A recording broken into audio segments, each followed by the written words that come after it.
Ei, como vai? Sabe aquela herança que você tem para receber? Ou aquela dívida que um ente querido da família deixou? É o inventário que não termina. Vamos falar sobre esse assunto hoje aqui no Inteiro Teor. E você também vai saber como funciona a audiência de custódia, importante instrumento previsto no novo Código de Processo Penal.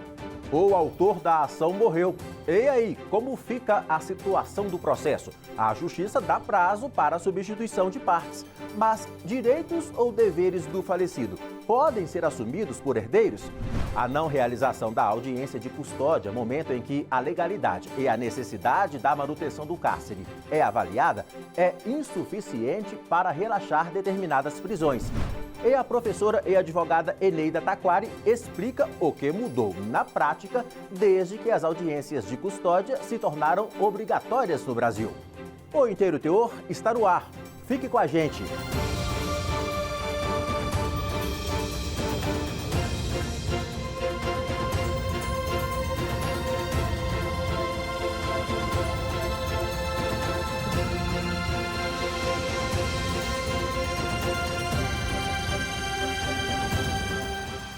Quando o autor de uma ação judicial morre, dentre várias consequências, ele perde a capacidade de ser parte no processo. Mas, se a causa tratar de direito transmissível, a morte não significa o fim da ação judicial. A gente começa o programa de hoje falando sobre a possibilidade de troca de parte em processos quando o autor da ação morre. Você vai ver o que decidiu o TRF da Primeira Região, por exemplo, no caso de uma execução movida contra o INSS para receber verbas previdenciárias. Desde que o pai de Juliette faleceu em 2010, esta é a segunda vez que ela tenta fazer o inventário dos bens deixados. Na primeira foi com advogado particular, só que a gente desistiu porque ficou muito caro. Na segunda agora está com a Defensoria Pública e a gente espera que seja rápido. A gente vai vender alguns bens porque há dívidas ativas no nome do meu pai e o restante é para passar para o nome da minha mãe. O especialista em recuperação de créditos Antônio Clementino ressalta que é preciso tomar medidas de precaução que proporcionem a diminuição dos desgastes financeiros e também emocionais decorrentes do processo de inventário. O testamento, por exemplo, é uma dessas medidas preventivas porque ele é uma externalização da última vontade do indivíduo para, depois de sua morte, com relação aos seus bens. Outra alternativa é, ainda em vida, elaborar um planejamento sucessório com, por exemplo, a holding familiar. A holding nada mais é do que uma empresa constituída pelos membros da família, na qual são integralizados todos os bens. Ela proporciona uma facilidade na administração desses bens e também facilita o processo sucessório. Outra dica é conversar com seus familiares a respeito da sua situação patrimonial, especialmente as suas dívidas. O problema é que a maioria das pessoas não tomam essas medidas e se veem preocupadas, com dúvidas e sem saber o que fazer ou por onde começar para tratar da divisão e administração de heranças ou arcar com compromissos deixados por quem já partiu. Se o falecido estava demandando alguém ou respondendo a um processo na justiça, a lei prevê a substituição dele por sucessores, que podem ser filhos ou cônjuge, por exemplo. A primeira turma do Tribunal Regional Federal da Primeira Região suspendeu o prazo de um processo de execução movido contra o Instituto Nacional do Seguro Social, o INSS, até que seja realizada a habilitação dos herdeiros para continuarem a demanda.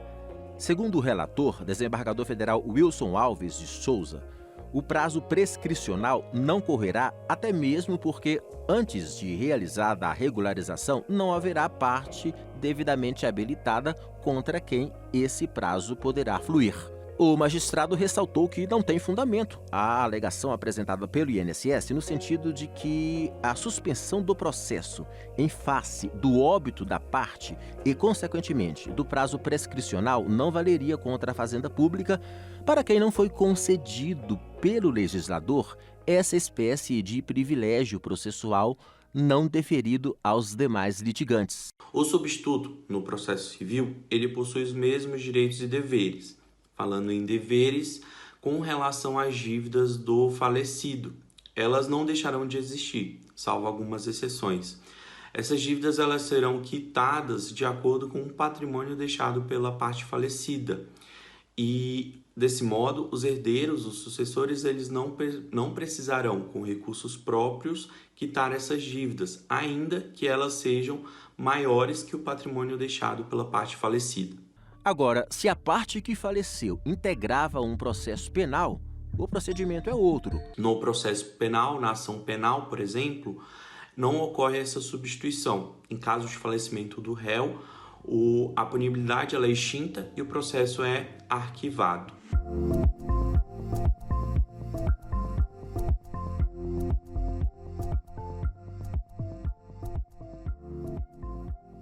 Olha, só para reforçar, nas ações civis, para que o processo seja suspenso e haja a substituição processual em virtude do falecimento da parte, é necessário que o falecimento do autor seja avisado ao juiz da causa. E veja a seguir. TRF entende que a falta excepcional de realização da audiência de custódia, prevista para ser realizada após cidadão ser preso em flagrante, não é motivo para anular prisão. E a especialista em direito criminal Eneida Taquari responde a dúvidas frequentes sobre a apresentação do preso em flagrante ao juiz. Nosso intervalo é bem rapidinho, a gente não demora.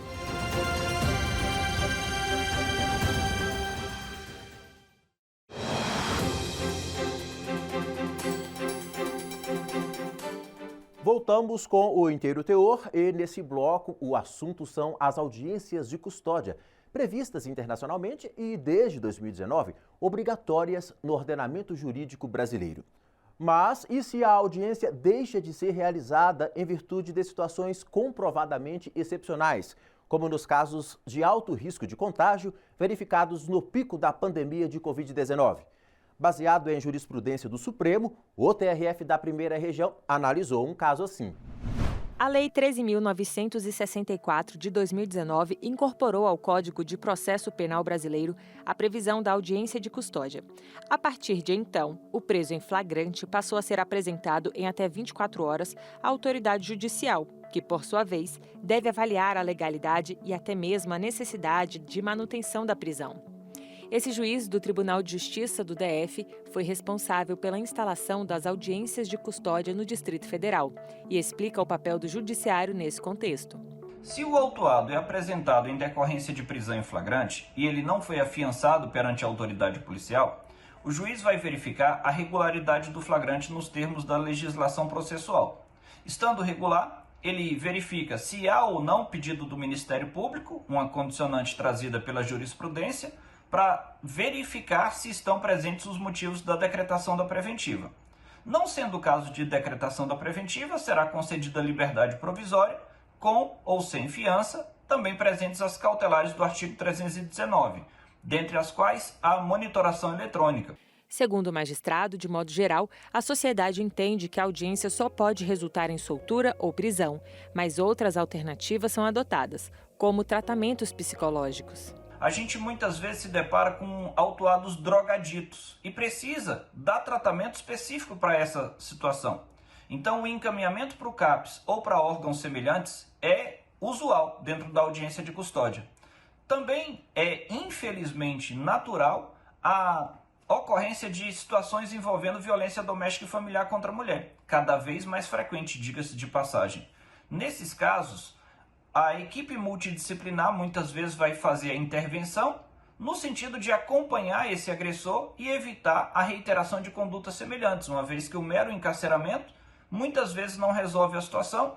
Esse advogado e professor especializado em direito criminalista relembra um caso em que atuou e explica na prática como a audiência de custódia pode definir o destino do autuado. A mulher que foi presa era lactante. Ela tinha um filho com menos de 6 meses. E aquela informação, por algum motivo, não estava nos autos, em que você mostra que aquela pessoa não cometeu crimes com violência ou grave ameaça em algum momento da sua vida. Aquela informação de que ela é lactante, você trazer a certidão de nascimento, mostrar fotos dela amamentando, foi o suficiente para que aquele juízo, naquele momento, entendesse que era necessário uma liberdade provisória. Mesmo com essa previsão em lei, se o autuado porventura não passar por uma audiência de custódia, não significa que a prisão foi ilegal. Assim definiu a terceira turma do TRF1, que negou o pedido de habeas corpus a um homem preso em flagrante pela prática do crime de estelionato. O pedido de liberdade se baseou principalmente no fato de o acusado não ter passado por uma audiência de custódia e ter a prisão preventiva transformada em cautelar. A excepcional não realização da audiência se baseou no artigo 8º da Resolução 62 de 2020 do CNJ, que dispõe sobre o risco à saúde dos participantes de audiência de custódia presencial na pandemia. Ao julgar o caso, o relator, desembargador federal Ney Belo, avaliou que a atuação do réu em organização criminosa forneceu elementos suficientes para a manutenção de prisão preventiva. Quanto à alegação de que a prisão deveria ser anulada pela falta de audiência, o relator citou jurisprudência do STJ, a qual diz que a não realização de audiência de custódia não é suficiente por si só para ensejar a nulidade da prisão preventiva quando evidenciada a observância das garantias processuais e constitucionais. A decisão foi unânime.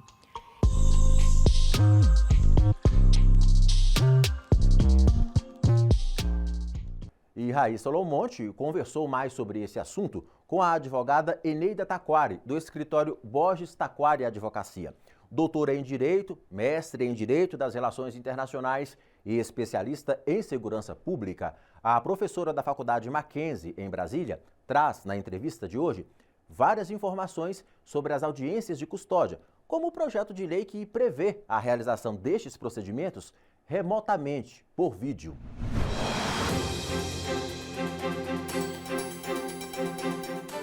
Hoje vamos receber Eneida Taquari, ela é advogada e professora doutora da Universidade Mackenzie Brasília. Doutora, a partir de 2015 a audiência de custódia se tornou obrigatória. O que mudou na prática? O que trouxe de avanços no mundo jurídico e também para a sociedade? Seja bem-vinda. Então, para toda a sociedade brasileira e para todo o sistema processual penal da América Latina foi importante, porque foi mais um país que adotou a audiência de custódia como um procedimento prévio de análise da legalidade dos atos e também de garantir ao indivíduo de não ser preso arbitrariamente. As audiências de custódia estão previstas em tratados internacionais de direitos humanos, como o Pacto Internacional de Direitos Civis e Políticos e também a Convenção Americana de Direitos Humanos. Que outros países adotam um modelo parecido com o nosso e como estamos em termos de eficiência na comparação com eles? Dentro do direito internacional, essa é uma medida já consolidada tanto no sistema europeu quanto no sistema interamericano, no sistema americano aqui dos países da América Latina. E muitos países adotaram, o Peru, o Chile, o México. Então nós temos já vários países aqui na América Latina que adotam. O nosso sistema ele está um pouquinho mais atrasado em relação ao Chile, por exemplo, porque o Chile já realmente adota integralmente o sistema acusatório. Nós ainda temos uma mescla do sistema inquisitorial e acusatório no Brasil, que o Chile já deixou para trás, em face dessas recomendações e dessas decisões oriundas do Sistema Interamericano de Proteção de Direitos Humanos. Atualmente, as audiências são presenciais, mas há projeto de lei tramitando para a realização dessa audiência via vídeo. Como a senhora vê o futuro dessas audiências, especialmente pós-pandemia? Praticamente há mais de um ano e meio, todos os atos processuais têm sido realizados por videoconferência, ou por meio remoto, ou por meio dos sistemas eletrônicos, internet. Então, hoje já se questiona se não seria válido fazer audiência de custódia por videoconferência por esses dois fatores. Primeiro, porque na pandemia foi obrigatório por uma questão sanitária.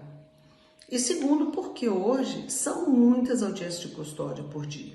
Tem juízes que fazem mais de 90 audiências por dia. Isso representaria, dentro da mesma unidade prisional, não só uma economia processual, mas também um acesso mais célere, mais rápido do juiz ao caso daquele indivíduo. Em nossa reportagem, nós mostramos uma decisão do TRF1 alegando que a falta de realização de audiência de custódia não é suficiente para anular a prisão. O relator citou jurisprudência do STJ, segundo a qual a não realização de audiência de custódia não é suficiente por si só para ensejar a nulidade da prisão preventiva, isso quando é evidenciada a observância das garantias processuais e constitucionais. Qual a avaliação da senhora sobre essa decisão? No caso específico da decisão do Tribunal Federal, foi que ali já existiam elementos para a prisão preventiva. Então, o juiz, ao invés de fazer audiência de custódia para então depois entender se havia ou não elementos para a prisão preventiva, ele imediatamente já decretou a prisão preventiva porque já haviam elementos. O que pode acontecer? Durante o flagrante delito, durante a apuração no inquérito por meio de flagrante, a autoridade policial pode representar pela prisão preventiva. E se o juiz verificar que existem elementos e pressupostos para tal, ele pode decretar. Então, vejo, a audiência de custódia é obrigatória? Sim, mas existem casos em que a prisão preventiva ela pode se dar de uma forma mais célere, até para evitar, como eu disse, o prejuízo na instrução criminal. O Inteiro TU termina aqui, mas você pode acompanhar outras notícias da Justiça Federal da Primeira Região também no portal do TRF1 e nas nossas redes sociais. Voltamos na semana que vem. Muito obrigado por sua audiência e até lá!